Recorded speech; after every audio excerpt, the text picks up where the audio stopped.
Привет, ребята! Меня зовут Аня Аксенова. Я хочу рассказать вам о тазовом блоке, а раз хочу, то и сделаю. Тазовый блок так называемый. Вообще понятие о блоках телесных и зажимах телесных пришло к нам из телесно-ориентированной терапии, основателем которой был Вильгельм Райх, да, в свое время. Очень такой своеобразный, в общем, человек интересный. Вот он в частности изучал, например, энергию сексуальную, которую назвал аргон. И даже у него были мысли о том, как можно накапливать эту энергию с помощью пирамид. Вот. Но, как мы знаем, до сих пор еще не изобрели устройство, которое могло бы накапливать эту энергию и аккумулировать ее в какие-то батарейки внешние. Да? Так вот, Вильгельма Райха уже тогда интересовало то, как движется энергия сексуальная и вообще энергия в теле человека. И он отметил, что зажимы в теле человека связаны с определенными травмами, которые он переживал в разные периоды своей жизни. Самые сильные травмы и самые такие влиятельные в основном были в период детства. Они мешают прохождению этой самой энергии. И самый ключевой зажим, самый такой главный блок – это тазовый блок. Да, то есть это зажим и некое спазмирование на уровне таза.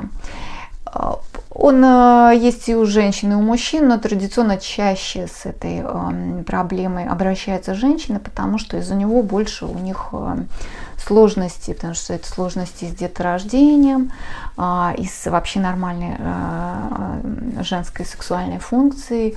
Это слабая либидозность, да, то есть влияние на либидо большое имеет тазовый блок, потому что вот эту самую сексуальную энергию он не дает вести вверх к верхним чакрам и, в общем, распространять ее по телу. По этой причине женщины с тазовым блоком слаболибидозны, то есть как бы у них не только слабое или отсутствующее влечение к мужчинам, но еще и такое влечение к жизни слабенькое. То, что мы называем либидо с вами, да, такое влечение, жажда жить. Вот этого нет, жажда жить. И еще такие женщины могут характеризоваться тем, что у них очень мало энергии на все. Да, что любопытно для нас с вами, это то, что мужчины очень четко, как правило, распознают женщин с тазовым блоком. Потому что, друзья мои, все мы все-таки животные, и на животном инстинктивном уровне мы вот очень здорово считываем все, что невербальное. То есть, да, все то, что мы чувствуем от человека, мы чувствуем по его походке, по его поведению, по осадке, тембру голоса, по подвижности таза в первую очередь, да, по его умению держаться и как-то проявляться в мире и в общении с другим человеком. И, безусловно, вот все эти факторы считываются нами, и мужчина женщину с тазовым блоком воспринимает как несексуальную или слабо сексуальную. То есть она ее как сексуальный объект слабо интересует.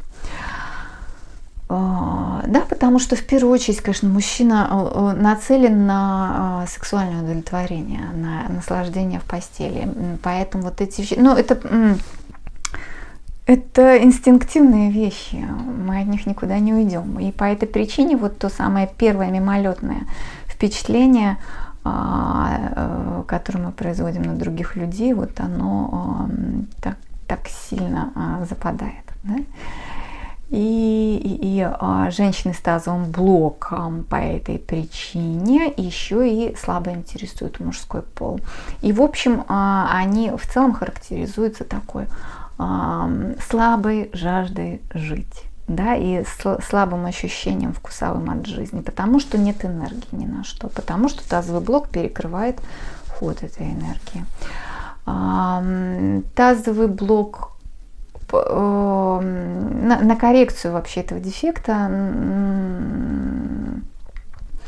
уходит некоторое количество времени, но в этом ничего сложного. Вот прям действительно ничего сложного. Если делать А, Б, В, да, шаги, то он уходит и совершенно спокойно. При этом, конечно, могут быть разблокированы воспоминания о каких-то пережитых травмах, вот о чем-то таком неприятном, что будет выходить вместе со слезами, вместе с дрожью, вместе с каким-то, да, недоумением, отчаянием.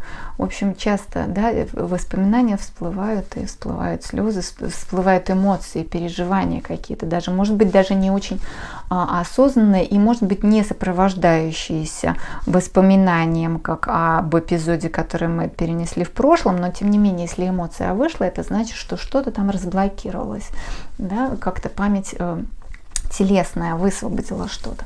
Так вот, наше тело вообще помнит абсолютно все, что происходило с нами в жизни, вообще все эмоции, все. И, к сожалению, так мы устроены с вами, что позитивные эмоции мы проживаем хорошо, и как бы мы их прожили и освободились от них. А негативные и психологические травмы какие-то сильные, нам трудно с ними справиться, нам трудно пережить их, поэтому мы их часто блокируем в теле, и вот они осаждаются где-то в виде какого-то скованности в каком-либо из поясов мышечных по Райху. И если говорить о причинах возникновения вот этого самого блока тазового, то они могут быть разнообразные, вплоть до того, что, например, девочки, которые рождались кесаревым сечением, очень часто имеют тазовый блок. Или, да, такие особенности в первых лет жизни ребенка, его кормления. Или и зачастую, и да, это бывает очень часто, насилие сексуального характера над девочкой или уже над женщиной, когда она выросла, тоже будет иметь свои последствия в виде тазового блока. Причем я бы хотела отдельно остановиться на насилии над несовершеннолетними девочками. И следует понимать, что иногда психика, и даже не иногда, а часто психика девочки считывает как сексуальное насилие не только непосредственный сексуальный контакт с ее половыми органами, но и какие-то особые томные поглаживания ее другим человеком с явно сексуальным контекстом. Так вот, поглаживание по попе, по животику, просьба снять маечку. Ну что ты надела маечку, сейчас же жарко, снимай. И вот он, этот мужчина, смотрит на нее, и она явно чувствует его вожделение. Вот это я много раз говорю о том, что мы животные, на инстинктивном уровне мы вот эти вот флюиды сексуального возбуждения в другом человеке ощущаем, и на этом работает тантра, и, в общем, сексология во многом об этом. Мы ощущаем что переживает другой человек. Если он в этот момент ощущает сексуальное возбуждение, то и девочка это тоже почувствует.